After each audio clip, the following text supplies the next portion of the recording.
Start किस date को हो रही है? एग्जैक्ट कौन बताएगा किस डेट को हमारे पास वर्ल्ड वॉर वन स्टार्ट हो रही है? 1914 से 1918। हाँ, ये ईयर है ना, ये देखेंगे डेट लिखी है 28 जुलाई को स्टार्ट हुई है।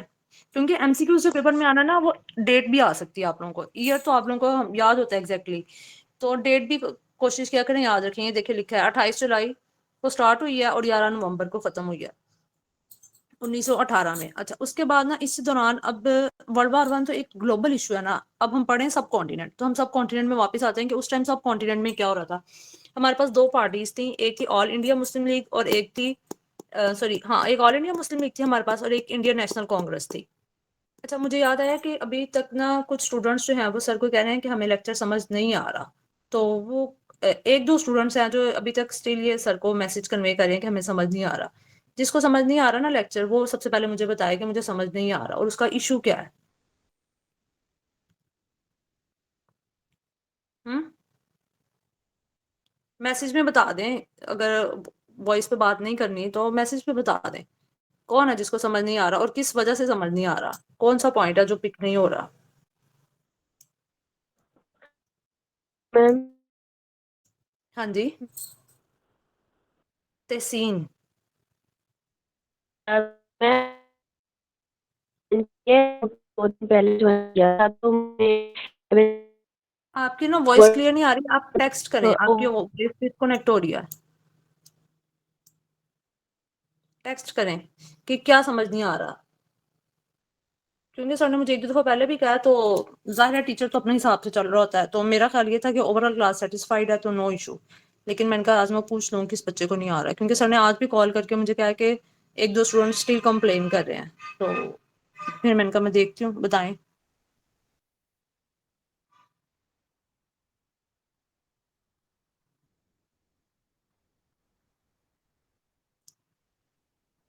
तहसीन,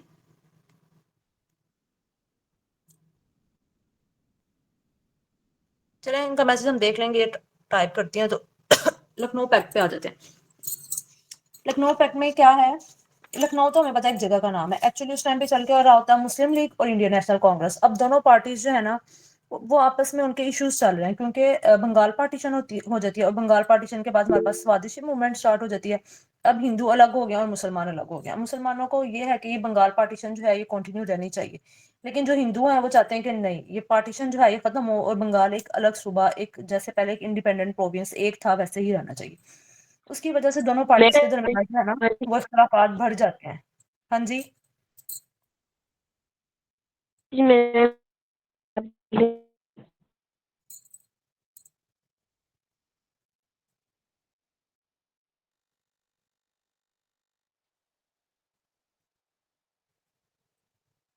नहीं ऐसे नहीं है, एक एक स्टूडेंट को वर्ल्ड वॉर का ओवरव्यू। फिलहाल अभी हमें लेक्चर को कंटिन्यू करते हैं, क्योंकि आज हमारे पहले ही 10 मिनट हो गए हैं, लास्ट में हम फिर देखते हैं, मैं आपको बता दूंगी, ठीक है। अब आप थोड़ा सा इसको देखें, लखनऊ पैक्ट को, वर्ल्ड वॉर को हम फिर देख लेंगे। तो दोनों पार्टीज के दरमियान जो है ना वो डिफरेंट इश्यूज आने शुरू हो जाते हैं। अब क्या होता है, कायद आजम ने, हमें पता है मुस्लिम लीग कब ज्वाइन किया, 1900 सॉरी मुस्लिम मुस्लिम लीग 1913 में ज्वाइन की है, कांग्रेस उन्होंने पहले ज्वाइन कर ली हुई थी। और जो गांधी साहब हैं वो कांग्रेस ज्वाइन करते हैं 1915 में, ये देखिए नीचे लिखा है, गांधी जो है उसने कांग्रेस ज्वाइन किया 1915 में। अब गांधी साहब आ गए हैं कांग्रेस के अंदर, ये बड़े लीडर्स जो है ना अब आने शुरू हुए हैं, जिन्होंने हमारे साथ 1947 तक चलना है। अब होता ये है कि मुस्लिम लीग जो है ना वो चाहती होती है कि हमारे इंडिपेंडेंट इलेक्शंस होने चाहिए, जो कि मिंटू मॉडल रिफॉर्म्स के अंदर ब्रिटिश गवर्नमेंट जो है इनकी बातों को मान भी लेती है और कहती है कि ठीक है, मुसलमानों की सीटें, रिजर्व सीट्स अलग होंगी और मुसलमान कैंडिडेट जो है उसके ऊपर इलेक्शन लड़ेंगे और वोट उसके ऊपर उनका कास्ट किया जाएगा। लेकिन जो होती है ना कांग्रेस, वो इस बात को मानती नहीं होती, वो कहती है नहीं, मुसलमानों की जमात तो हम भी हैं, हम भी मुसलमानों को रिप्रेजेंट करते हैं। फिर क्या होता है कि कायदे आजम जो है ना उनके साथ बैठकर टॉक करते हैं, कांग्रेस वालों के साथ, ठीक है। उनके उधर से कौन होता है, गांधी होता है, इधर से कायदे आजम होते हैं। और इसके अंदर क्या होता है, मुसलमान जो होते हैं ना वो कांग्रेस के साथ इस बात पे एग्री हो जाते हैं कि हम इंडिया को एक आजाद हैसियत के तौर पे ब्रिटिशर से इसको मनवा लेंगे। Muslim leaders agreed to join the Congress movement demanding Indian autonomy. मुसलमान जो होते हैं ना उस टाइम पे ये नहीं चाह रहे होते कि हम एक अलग वतन हासिल करें या अलग स्टेटस हमें मिले। मुसलमानों की उस टाइम पर जो जंग चल रही होती है वो सिर्फ ये होती है कि हमें हमारे राइट्स मिले और हम एक जो है ना हमारी रिजर्व सीट सेपरेट से होनी चाहिए। लेकिन जो कांग्रेस होती है ना वो उस टाइम इनसे आगे चल रही होती है, वो आगे इस तरह से चल रही होती है, वो इंडिया को एक आज़ाद मुल्क के तौर पे देख रही होती है कि हमें एक आज़ाद मुल्क चाहिए। तो दोनों पार्टीज होती है ना एक दूसरे के साथ एग्री कर जाती हैं। मुस्लिम लीग कांग्रेस के साथ एग्री इस बात पे करती है कि ठीक है हम आपकी बात में आपके साथ हैं, यानी कि आपका पॉइंट ऑफ व्यू जो है वो ये है कि इंडिया को एक अलग स्टेटस मिलना चाहिए, एक इंडिपेंडेंट स्टेट होनी चाहिए। हम आपके इस पॉइंट में आपके साथ हैं, हम आपको इस बात को हम सपोर्ट करते हैं। तो जो कांग्रेस थी उसने मुसलमानों की इस बात को सपोर्ट किया कि मुसलमानों के जो इलेक्शन है वो सेपरेट होने चाहिए, उनकी सीट सेपरेट होनी चाहिए। उन्होंने मुसलमानों की जमात को, मुस्लिम लीग को एक अलहदा से जमात एक्सेप्ट कर लिया, जो कि उससे पहले वो नहीं कर रहे थे। अच्छा, इसकी वजह से क्या होता है जो हिंदूज होते हैं ना उनके अंदर इश्यू स्टार्ट हो जाते हैं कि गांधी ने इनकी इस बात को क्यों माना है। ठीक है, उसके बाद जो है ना हमारे पास हिंदू महासभा मूवमेंट जो है वो स्टार्ट हो जाती है। इसको भी हम देखते हैं, पहले ऊपर से आप देख लें। कांग्रेस एक्सेप्टेड मुस्लिम लीग या the Muslim party accepted right to separate electorate. ठीक है, ये हमारे पास हो जाता है। और 1915 में हमारे पास कौन होता है लॉर्ड, या जो गवर्नर जनरल है वो वो लॉर्ड 1916 से 1921 तक हमारे पास ये है लॉर्ड चैमफोर्ड। जो हमारे पास 1911 से 1916 तक है वो कौन है, कोई बता सकता है? इससे पहले हमारे पास गवर्नर जनरल कौन था? I think Lord Canning. नहीं, लॉर्ड कैनिंग तो नहीं है, लॉर्ड कैनिंग तो फर्स्ट था। लॉर्ड हॉर्डिंग 1911 से 1916 तक हमारे पास लॉर्ड हॉर्डिंग है, हम लोगों ने लास्ट जी लेक्चर में मैम। पढ़ा। ठीक है, अच्छा अब जो है ना जो लखनऊ पैक्ट होता है उस पे दोनों पार्टीज एग्री कर जाती हैं। जो डिमांड्स होती है ना, वो देखिए मैंने जो साइड पे लिखी है साथ में, जो बेसिक थी वो मैंने आपको समझा दी। उसके साथ ये देखें जो डिमांड्स है ना मुस्लिम लीग की, वो ये होती हैं executive and judiciary should be separate, यानी कि जुडिशरी और एग्जेक्टिव को अलग अलग होना चाहिए, सेपरेट इलेक्शन होने चाहिए। ठीक है, इसके अंदर से ये 2 पॉइंट्स अभी स्किप करेंगे। तीसरा पॉइंट है salaries will be issued by britisher finance, यानी कि जो इनकी सैलरीज है ना वो ब्रिटिश गवर्नमेंट को खुद से देनी चाहिए, बजाय इसके कि सब कॉन्टिनेंट का जो फाइनेंस है उसको डिस्टर्ब किया जाए। 1/3 representation of Muslim in central legislative assembly, यानी कि मुसलमानों की जो सेंट्रल लेजिस्लेटिव असेंबली है उसके अंदर 1/3 रिप्रेजेंटेशन होनी चाहिए। Give representation to Muslim in province में, यानी कि प्रोविंस के अंदर भी मुसलमानों की रिप्रेजेंटेशन होनी चाहिए। माइनॉरिटीज रिप्रेजेंटेशन होनी चाहिए अकॉर्डिंग टू देयर पॉपुलेशन, यानी कि माइनॉरिटीज की जितनी पॉपुलेशन है उसके अकॉर्डिंग उनकी रिप्रेजेंटेशन होनी चाहिए, उतनी उनको सीट्स मिलनी चाहिए। और जो टर्न टाइम है वो इंक्रीज होना चाहिए, यानी कि असेंबली के अंदर बैठने का जो टाइम है, लेजिस्लेटिव असेंबलीज के अंदर बैठने का जो टाइम है वो इंक्रीज होना चाहिए, 5 साल तक उसको होना चाहिए। ये वो बातें थी जो मुस्लिम लीग जो थी वो बनवाना चाहती थी कांग्रेस से, और कांग्रेस ने इनकी बातों को एक्सेप्ट कर लिया। और मुस्लिम लीग ने कांग्रेस की किस बात को एक्सेप्ट किया कि इंडिया जो है एक सेपरेट स्टेट होनी चाहिए। ठीक है, अब जब ये लखनऊ पैक्ट हो जाता है उससे पहले हमारे पास जो है वो क्या, जो मेजर इवेंट था वो हमारे पास थी बंगाल पार्टीशन। बंगाल पार्टीशन के बाद हिंदू और मुसलमानों के दरमियान इख्तलाफात ज्यादा हो जाते हैं, लेकिन ये लखनऊ पैक्ट है ना, ये इस पैक्ट, ये वाहिद ऐसा पैक्ट है जिसमें हिंदू और मुसलमान जो है ना वो इकट्ठे हो जाते हैं। हिंदू मुस्लिम यूनिटी की ये एक अच्छी एग्जांपल है। ये आपसे पूछा जाए ना हिंदू मुस्लिम यूनिटी, ये इंटरव्यू में क्वेश्चन हो सकता है, आप लोग डिफरेंट इंटरव्यूज देने जाते हैं तो हिंदू मुस्लिम यूनिटी की कोई एग्जाम्पल बताएं, मतलब जिस रियल टाइम एग्जाम्पल, वैसे तो कहानियां तो हम जितनी मर्जी बना लें, तो रियल टाइम एग्जाम्पल में हमारे पास यही है कि हिंदू मुस्लिम यूनिटी की लखनऊ पैक्ट है कि उसके ऊपर हिंदू लीडर्स और जो मुस्लिम लीडर्स थे उन दोनों ने एग्री किया था। अच्छा जी, अब जो है ना हिंदू मुस्लिम यूनिटी हो जाती है, और ये होती है सिर्फ कायदे आजम की वजह से। कायदे आजम जो थे ना वो, उनके अंदर लीडरशिप क्वालिटीज बहुत अच्छी थी। गांधी के अंदर भी वो क्वालिटीज नहीं थी जो कायदे आजम के अंदर थी। आप इसको गूगल पे भी सर्च करके देख सकते हैं कि लीडर्स में कायदे आजम जो है वो गांधी साहब से ऊपर ही माने जाते हैं। अब जब ये हो गई ना तो उस टाइम पे जो सरोजनी नेहरू था ना उसने कायदे आजम को टाइटल दिया कायद का, यानी कि कायदे आजम का जो टाइटल है ना कायद का वो इन्होंने दिया था 1917 में। अब ये देखें पेपर में एमसीक्यू आ सकता है कि किसने टाइटल दिया उन्हें। सरोजनी नेहरू ने दिया, और किस साल दिया, 1917 में दिया। और टाइटल उन्होंने sorry sorry sorry sorry sorry, ये पॉइंट गलत हो गया। कायदे आजम को जो उन्होंने टाइटल दिया था वो क्या था, ambassador of Hindu Muslim unity. ठीक है, ambassador of Hindu Muslim unity 1917 में कायदे आजम को ये टाइटल मिल गया। लखनऊ पैक्ट की वजह से। और ये जो सरोजनी नायडू थी, ये इनकी साथ में मैंने ये शॉर्ट सी ब्रीफ हिस्ट्री बता दी है। ये first governor of Uttar Pradesh थी जब इंडिया आज़ाद हो गया उस टाइम पे, ठीक है। 1947 से 2 मार्च 1949 तक ये गवर्नर रही उत्तर प्रदेश की। फर्स्ट इंडियन वुमेन थी। 44th president of Indian national Congress, Indian national Congress की ये 44th प्रेसिडेंट भी रही 1925 में। और ये गांधी साहब को मिली थी 1914 में। ठीक हो गया। अच्छा, अब जो हिंदू महासभा मूवमेंट है ना, ये 1915 में होती है, ठीक है। और इसको लीड कौन करता है? बाय मदन मोहन मलाविया, ये इसको लीड करता है हिंदू महासभा मूवमेंट को। इस ये मूवमेंट जो होती है ना, ये बेसिकली ये जो हिंदूज होते हैं ना, ये चाहते हैं कि मुसलमानों का रिलीजन चेंज करके ना उन्हें हिंदू बना दिया जाए। ये मुसलमानों को पकड़ते थे जबरदस्ती, उनके साथ जोर ज्यादती करनी। जैसे हम लोग इस्लामियत की स्टोरीज में पढ़ते हैं कि जो मुसलमान होता था शुरू में हजूर सल्लम के दौर में, उसको पकड़ के उसके ऊपर जुल्म किए जाते थे कि इनको जो है ना, ये अपना मजहब छोड़ के इस्लाम को छोड़ के तो दोबारा वापस अपने रिलीजन पे आ जाए। तो इस तरह की चीजें ना उस टाइम हिंदुस्तान में होने लगी। वो क्या करते थे, मुसलमानों को पकड़ते थे और उन्हें कहते थे कि आप लोग जो है ना अपने रिलीजन को चेंज कर ले। तो रिलीजन चेंज करना तो इतना आसान काम तो नहीं है ना।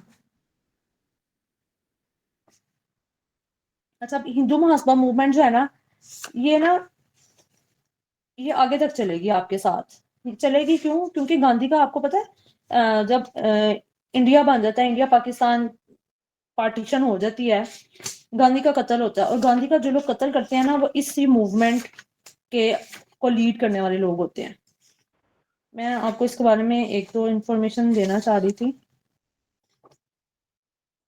हिंदू महासभा मूवमेंट क्या थी ये, ठीक है।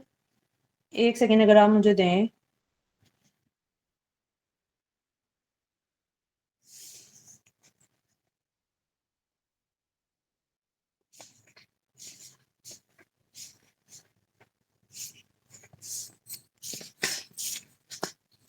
हाँ जी, कहाँ गई हिंदू महासभा मूवमेंट? मदन मोहन मालवीय ने ये स्टार्ट की, ठीक है। और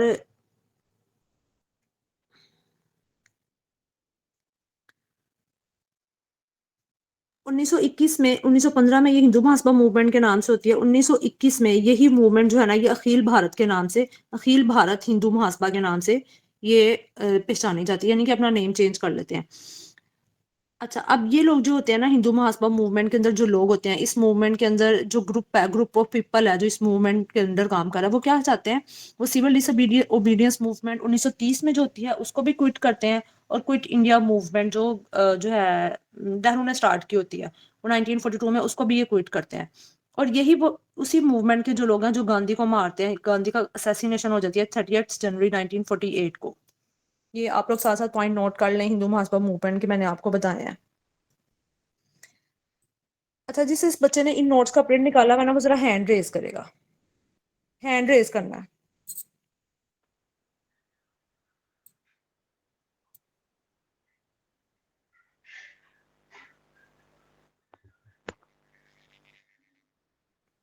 हाँ जी, आज के नोट्स शेयर हैं ग्रुप में। काइंडली कोई स्टूडेंट दोबारा से पिन पॉइंट कर दे।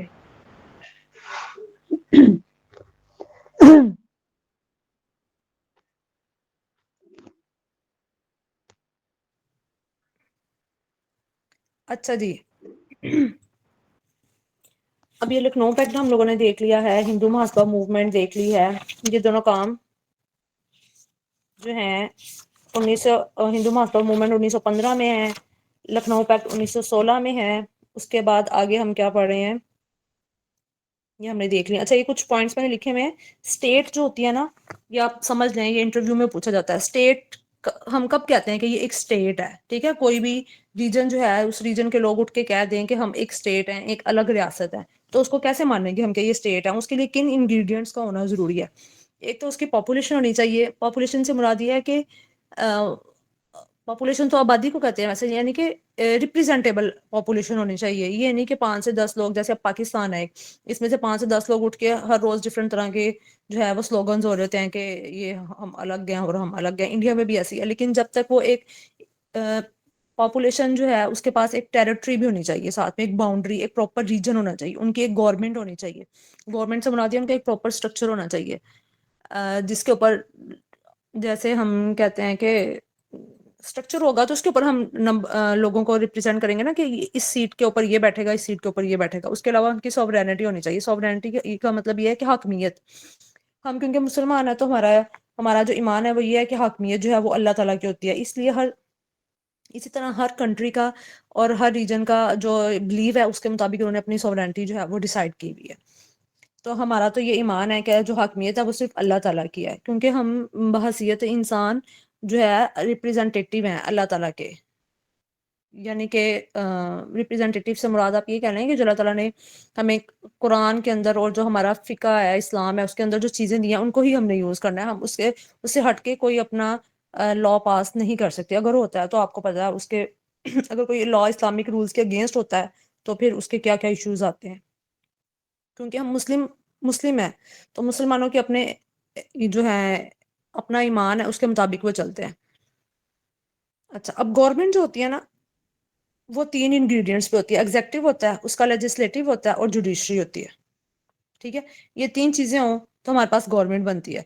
अच्छा, ये 3 पिलर्स ऑफ गवर्नमेंट इसको कहा जाता है। न्यूज़पेपर में भी जब आप आर्टिकल्स वगैरह रीड करते हैं ना तो उसमें वो यही कहते हैं कि 3 पिलर्स ऑफ गवर्नमेंट क्या है? एग्ज़ेक्टिव, लेजिस्लेटिव और जुडिशरी। अब 4th पिलर जो है ना सम टाइम कहा जाता है कि 4 पिलर होते हैं। और 4th पिलर किसको कहा जाता है? मेरे ख्याल में आप लोगों को पता होगा। यकीनन 1-2 बच्चों को तो लाज़मी पता होगा। ज़रा कमेंट करें 4th पिलर ऑफ गवर्नमेंट क्या होता है?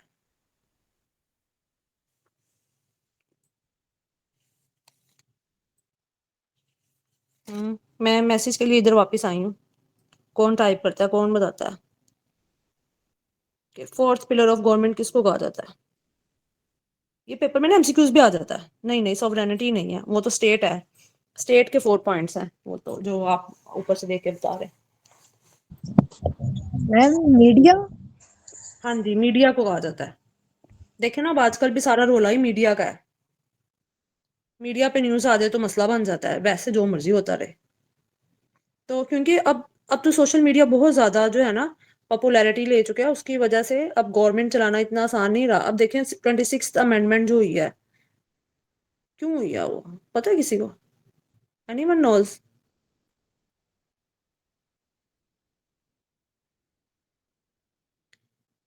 ये 26th अमेंडमेंट जो है ना इसने हमारी जुडिशरी को कंट्रोल कर लिया। वो इस तरह से मैं आपको छोटा-सा बता देती हूँ। वैसे तो ये आप लोगों को पता होना चाहिए, क्योंकि इंटरव्यू में अब इस तरह के क्वेश्चंस तो होने होने हैं। तो 26th अमेंडमेंट जो है उसमें ये है जुडिशरी को कंट्रोल इस तरह से किया है कि हमारे पास जो पहले सुप्रीम कोर्ट का चीफ जस्टिस होता था ना उसको वो इलेक्ट होता था सीनियरिटी वाइज। जैसे आप सीनियर हैं तो आपसे ऊपर वाला रिटायर्ड हुआ है तो नेक्स्ट टर्म आपकी है, आपने ही जो है वो सुप्रीम कोर्ट का जो है जज लगना है। लेकिन अब क्या हुआ है अब ये हुआ है कि जो सुप्रीम कोर्ट का जो चीफ जस्टिस है ना उसको प्राइम मिनिस्टर सेलेक्ट करेगा। ठीक है, तो आपको पता है कि हमारा प्राइम मिनिस्टर जो है वो कैसा है, उसको कौन सेलेक्ट करता है? वो आता है इलेक्शन से। तो इलेक्शन हमारे कैसे होते हैं? फ्री एंड फेयर ट्रायल होता है। ट्रायल कह रही हूँ, फ्री एंड फेयर इलेक्शन होते हैं? नहीं होते। हम सबको पता है कि हमारे इलेक्शन कैसे होते हैं। ये तो न्यूज़ में न्यूज़पेपर्स में हर जगह पे जो है आपको पता है कि क्या चल रहा है। असल मसला ही रिजर्व सीट्स का था कि जुडिशरी ने कह दिया था कि जो रिजर्व सीट्स हैं वो पीटीआई के पास जाएंगी। तो उसकी वजह से अब जुडिशरी को भी तो कंट्रोल करना है। तो जुडिशरी को कंट्रोल करने के लिए 26th अमेंडमेंट की गई है। चले हम वापस आते हैं अपने टॉपिक के ऊपर। अच्छा जी, अब बेलफोर्ट डिक्लेरेशन, इसके बारे में किसी को पता है? नहीं पता तो कोई बात नहीं, मैं बताती हूँ। हर चीज़ के बारे में मैं थोड़ा-सा आपसे पूछने लग जाऊँगी, फिर टाइम जो है ना वो काफ़ी निकल जाएगा। या कोई बताना चाहता है अगर तो बताए?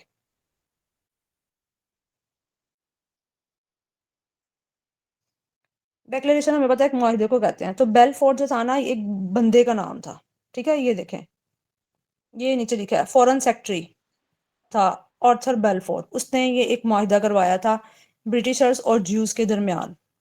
और मुआहिदा क्या होता है कि जो ज्यूज़ होते हैं ना आपको पता है वो अभी भी दुनिया में सबसे कम है। नंबर वाइज देखा जाए तो सबसे कम है, लेकिन अगर उनका होल्ड देखा जाए तो सबसे ज़्यादा होल्ड उन्हीं का है। जो इंटरनेशनल ऑर्गेनाइजेशंस हैं और जो सारी चीज़ें हैं, मीडिया है, वो सब चीज़ें ज्यूज़ कंट्रोल कर रहे हैं। अच्छा, ज्यूज़ की सेटलमेंट जो थी ना वो यरूशलेम में की जाएगी, ये डिसाइड किया गया इस डिक्लेरेशन के अंदर, क्योंकि ज्यूज़ को ना दुनिया में कहीं पे रहने की जगह नहीं मिल रही थी। तो अब उनको भी तो कहीं दुनिया में बसाना था, तो उसके लिए ब्रिटिशर्स ने क्या किया, क्योंकि उस टाइम पे ब्रिटिश जो थे ना वो दुनिया को रूल कर रहे थे। आपको पता है सब कॉन्टिनेंट के भी काफी रीजन उनके पास थे, तो अमेरिका के भी काफी रीजन, अमेरिका ने भी आपको पता है ब्रिटिशर से आजादी हासिल की है। इस तरह फ्रांस और भी डिफरेंट कॉलोनीज थी, अफ्रीका के भी रीजन्स थे जो ब्रिटिश के कंट्रोल में थे। तो ब्रिटिश की ना दुनिया के ऊपर काफी ज्यादा हुकूमत थी। तो ब्रिटिशर्स ने ये डिसाइड किया कि जो ज्यूज है ना, इनको सेटलमेंट इनकी करवाई जाए, यानी कि इनको कहा जाए कि आप इस रीजन में जाके रह सकते हैं, वहां पे आप अपने घर बना सकते हैं। और वो था पैलेस्टाइन, यरूशलेम आप कह लें, फलस्तीन कह लें, ठीक है। अब ब्रिटिश जो गवर्नमेंट थी ना, उसने 2 नवंबर 1917 को स्टेटमेंट दी कि जो ज्यूज है ना उनके लिए नेशनल होम जो होगा ना वो फलस्तीन होगा। ये उनकी स्टेटमेंट थी। स्टेटमेंट की उन्होंने दी 2 नवंबर 1917 को, और प्रेस में ये जो बातें थी ये सारी रिलीज हुई 9 नवंबर 1917 को। अब ये देखें, ये मसला शुरू हो गया वहीं से, फलस्तीन, मसला फलस्तीन जो आजकल इतना गजा का इशू बना हुआ है ना, वो सारा यही है कि उस टाइम पे ज्यूज को हम उर्दू में क्या कहते हैं, यहूदी, ठीक है। इनके पास, यहूदियों के पास दुनिया में कोई जगह नहीं थी, कोई इनको अपने पास नहीं जगह दे रहा था। क्यों? क्योंकि जो है ना, इन यहूदियों की जंग तो मुसलमानों के साथ अब शुरू हुई है। जब इस्लाम नहीं था ना, उससे पहले इनकी जंग जो थी ना वो ईसाइयों के साथ थी। जैसे अब इनकी जंग मुसलमानों के साथ है ना, सेम इसी लेवल की जंग इनकी ईसाइयों के साथ थी। ये काफी, मैं तो खैर बुक्स वगैरह और इधर उधर से पढ़ा हुआ है। हो सकता है क्लास में एक दो लोगों के पास, दो चार के पास ऐसा नॉलेज हो, और होना भी चाहिए। जब तक आपको हिस्ट्री नहीं पता होगी ना, आप डिबेट नहीं कर सकते। डिबेट से मुराद है आप किसी के साथ बात नहीं कर सकते जब तक फैक्ट्स ना पता हो। हमें फैक्ट्स नहीं पता होते, हम ऐसे ही बातें करते रहते हैं। इवन के आजकल भी जो टॉपिक चल रहा होगा ना, हमें उसके बारे में फैक्ट नहीं पता होंगे, हम सिर्फ अपनी एजम्पशन के ऊपर ना उसको टॉपिक को लेके ना अगले बंदे के साथ बात करते रहेंगे। हालांकि ये गलत बात है, हम पढ़े लिखे लोग हैं माशाल्लाह से, क्लास में सारे ही ग्रेजुएट्स हैं। तो एक जो ग्रेजुएट है ना उसके पास मेरे हिसाब से तो इतना नॉलेज होना चाहिए कि वो जो बेसिक टॉपिक्स है ना उनकी ग्राउंड रियलिटीज वो जानता हो। चलें आगे देखते हैं। मैं आपको ये बता रही थी, यहूदियों की पहले ईसाइयों के साथ थी, लेकिन इस्लाम आ गया तो उन दोनों ने आपस में सुलह कर ली, ईसाइयों ने और यहूदियों ने, और वो हो गए मुसलमानों के खिलाफ। ये वहां से जंग चल रही है और ये चलती रहनी है, क्योंकि ये रिलीजन का इशू है। और रिलीजन जो है आपको पता है वो पहले दिन से है और आखिरी दिन तक रहना है। तो जो रिलीजियस इश्यूज होते हैं ना, वो उनके ऊपर आपको कम से कम इतनी इन्फॉर्मेशन होनी चाहिए। तो यहूदियों को उस टाइम पे कोई जगह नहीं दे रहा था, तो इन्होंने कहा कि इनको हम वहां पे बसा देते हैं फलस्तीन में। अब फलस्तीन में उस टाइम पे ना मुसलमान रहते थे। मैं आपको ना मैप दिखाती हूँ। मैप दिखाने का पर्पस ये है आपको थोड़ा सा कॉन्सेप्ट क्लियर हो।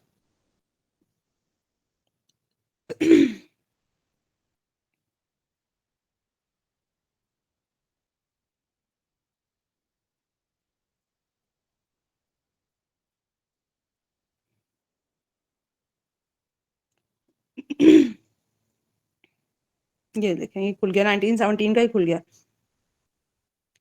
श्योर है ना आप लोगों को? यस मैम, श्योर है। हाँ, अब मैं आपको बताती हूँ। ये देखें ऊपर ईयर वाइज लिखा है। ये 1917 में हमारे पास बेलफोर डिक्लेरेशन आता है, और उसमें डिसाइड ये किया जाता है ब्रिटिशर्स की तरफ से कि जो ज्यूज हैं वो यरूशलेम में जाके रहेंगे। अब ये यरूशलेम का मैप है आपके पास इधर 1917 के साथ नीचे। अब ये इतनी मुस्लिम पॉपुलेशन है, जो ग्रीन कलर है, ठीक है, और जो ब्लू कलर है आप वो देखें, वो रिप्रेजेंट कर रहा है ज्यूस कंट्रोल को, क्योंकि यहूदियों के पास सिर्फ इतना सा रीजन था। व्हाइट कलर जो है ये मेरे ख्याल में ये सी को रिप्रेजेंट कर रहा है, ये इस तरफ समुंदर लगते हैं इसको। ये व्हाइट कलर ये छोटा सा है इस तरफ, ये ठीक है, और ये साथ में नीचे छोटा सा ये रीजन है। ये मेरे ख्याल में ये दरिया है या समुंदर कह लें, डेड सी वगैरह है। अब ये नीचे लिखा हुआ है प्री ब्रिटिश मैंडेट पैलेस्टाइन, यानी कि ब्रिटिशर्स के मैंडेट से पहले का फलस्तीन ये था। फिर 1948 में क्या होता है ये देखें, साथ में उसने ऊपर बताया भी हुआ है। ग्रीन कलर का फलस्तीन है, और जो लाइट ब्लू कलर है ये इसराइल हो गया। अब इसराइल, आपको पता है इसराइल की आज़ादी 1948 की, हमें पता है, पेपर में एमसीक्यूज आता है इसराइल ने कब आज़ादी हासिल की, 1948 में। और भाई उन्होंने आज़ादी कैसे हासिल की? वो यहाँ आके रही जा रहे थे, रही जा रहे, उन्होंने ज़मीनें खरीदी, अपने अपने अपने नाम पे खरीदी, कुछ कुछ ने वैसे रहना शुरू कर दिया, ठीक है। प्रॉपर प्लानिंग के साथ उन्होंने क्या किया, इतना टाइम लिया, तकरीबन 17 27 37 और 30 साल लगाए हैं उन्होंने, और उन्होंने इतना रीजन ऑक्यूपाई कर लिया। और 7.5 लाख जो फलस्तीन है उनको निकाला गया, ये नीचे लिखा हुआ है। उसके बाद क्या करता है Israel, Israel occupies Gaza and the West Bank. अब इन्होंने क्या किया, गजा और वेस्ट बैंक को भी ऑक्युपाई कर लिया। ठीक है, यहाँ पे सिर्फ उन्होंने आज़ादी हासिल की इसलिए उसने रेड रीजन ही लगाया, यानी कि अभी कभी कोई जंग नहीं चल रही, फिलहाल उन्हें आज़ादी हासिल करके अपना एक अलग से स्टेट बना लिया। अब ये देखें उसके बाद क्या होता है, यहाँ पे जंगें चलने शुरू हो जाती हैं गजा में और वेस्ट बैंक के अंदर। फिर 1995 में देखें तो Oslo accords, area A B and C, ये ओस्लो अकॉर्ड्स क्या थे मुझे इनका नहीं आइडिया। बहरहाल अब जो है ना, अब सिर्फ ये वाला रीजन हमारे पास रह गया, ये जो छोटी सी गजा स्ट्रिप है ये साइड पे, ठीक है, ये वाली जो है ना छोटी सी, ये, और इसके ऊपर भी अब जंग चल रही है और हमें पता है ये लास्ट टाइम अक्टूबर में स्टार्ट हुई थी और स्टिल कंटिन्यू हुआ है।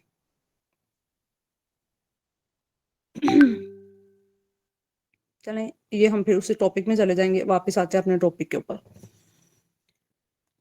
आपको बताने का मकसद ये था कि स्टोरी 1917 से शुरू हुई है और आज तक जो स्टोरी है ना वो आप लोगों के सामने है।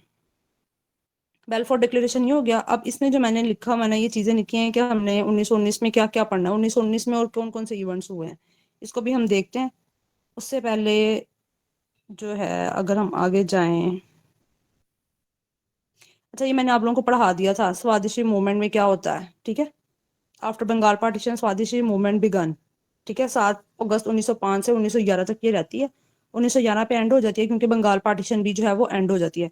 लाजपत राय जो होता है वो इसको लीड कर रहा होता है और बंगाल से स्टार्ट करता है और also known as Vande Mataram movement, और इस मूवमेंट को वंदे मातरम मूवमेंट के नाम से भी जाना जाता है। उसके बाद ये पर्सनैलिटीज हैं जिनके बारे में मैंने थोड़ी थोड़ी इन्फॉर्मेशन लिखी हुई है। सर सलीमुल्लाह, क्योंकि मुस्लिम लीग नून कह रही हूँ, मुस्लिम लीग में थे, तो फोर्थ नवाब ऑफ ढाका भी थे ये।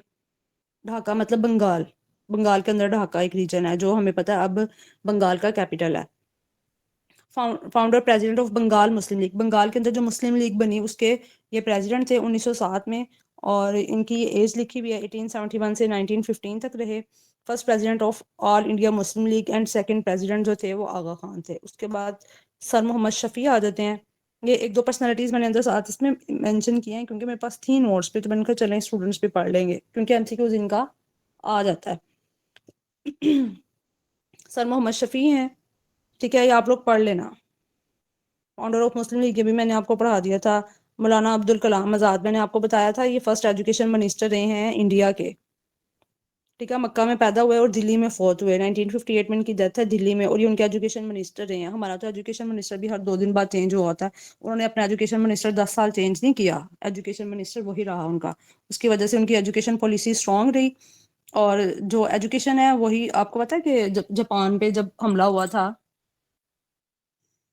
अमेरिका ने जब हमला किया हिरोशिमा नागासाकी के ऊपर, तो वहाँ के जो प्रेसिडेंट था ना उस टाइम का, उसने कहा कि हम अमेरिका के कंट्रोल में सब कुछ दे देंगे लेकिन हम अपना एजुकेशन सिस्टम उसके कंट्रोल में नहीं देंगे। उसकी वजह ये है कि बच्चों ने आना है स्कूल में, और जब बच्चा स्कूल में आता है तब उसका माइंड जो है वो बिल्कुल फ्री है, उसके माइंड में कुछ नहीं है, आपने उसके माइंड में जो डालना है ना वही डालना है।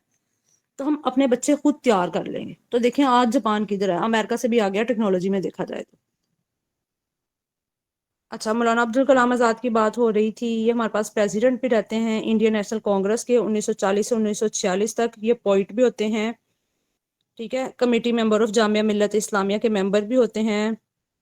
अल हिलाल न्यूज़पेपर ये स्टार्ट करते हैं जो कि वीकली न्यूज़पेपर है और उर्दू का न्यूज़पेपर है। 1912 से 1914 तक ये चलता है अखबार, उसके बाद ये बंद हो जाता है, शट डाउन लिखा मैंने under press act. Press act आता है 1913 में, जो मैंने आपको बताया था कि जो फ्रीडम ऑफ स्पीच है उसको कंडेम्ड कर दिया जाता है। और इनकी जो सबसे इंपॉर्टेंट बुक है वो है इंडिया विंस फ्रीडम, ठीक है। अच्छा ये आप लोग पढ़ लीजिएगा या मैं पढ़ा दूं, ये हमने पढ़ लिया था ना वैसे तो, लॉर्ड मंटू टू 1905 से 1911 तक, इसके पॉइंट्स हमने पढ़ लिए हुए हैं। अब जस्ट आपने इसको खुद से रीड करना है। क्या कर दूं, क्या कहते हैं?